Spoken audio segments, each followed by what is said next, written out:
বাংলাদেশ চলচ্চিত্র শিল্পী সমিতি কর্তৃক আয়োজিত পহেলা বৈশাখ ১৪৩২-এর এই আয়োজনে বাংলাদেশের অনেক তারকারাই উপস্থিত হয়েছেন।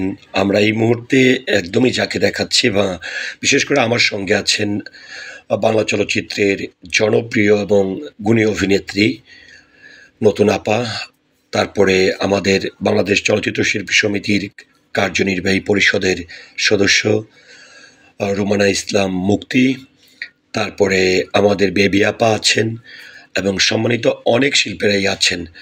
তো আমরা আসলে একদমই শিল্পী সমিতিতে এসে সবার সঙ্গে দেখা করে এই মুহূর্তে আমাদের সম্মানিত আরও শারমিন আপা থেকে শুরু করে বুলবুল ভাই, অনেকেই আমরা এখানে অভি, চিত্রনায়ক অভি সহ আমরা কিন্তু সবাই যাচ্ছি পরিচালকদের সঙ্গে মতবিনিময় করার জন্য, সাক্ষাৎ করার জন্য। এই মুহূর্তে আপনারা দেখতে পাচ্ছেন জনপ্রিয় চিত্রনায়িকা নতুন আপু, তিনি কিন্তু বাংলা চলচ্চিত্রের আরেকজন গুণী নির্মাতা, সফল নির্মাতা সুটকো আহমেদ সাহেবের সঙ্গে কিন্তু তিনি এই পহেলা বৈশাখের মতবিনিময় করছেন।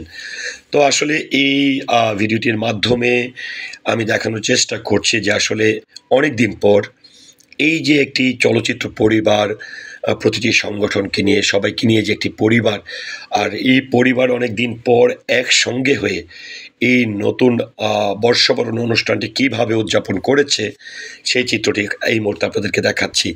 তো বরাবরই আমি আসলে পরিচালক সমিতির ভিডিও খুব একটা প্রকাশিত হয়নি আমার মাধ্যমে, তবে আমি আসলে এই যে একটা আনন্দময় মুহূর্ত, সুন্দর একটি উদযাপন, আমরা সকল শিল্পীরা সম্মানিত পরিচালক মহোদয়দের সঙ্গে দেখা করার জন্য এখানে আসছি। তো আসলে আমাদের এই পহেলা বৈশাখ ১৪৩২টি আসলে কীভাবে উদযাপন করেছি, সকলের সঙ্গে আমাদের আসলে কীরকম আনন্দটি আমরা করেছি, এটি আসলে আপনাদের সঙ্গে আমি শেয়ার করছি।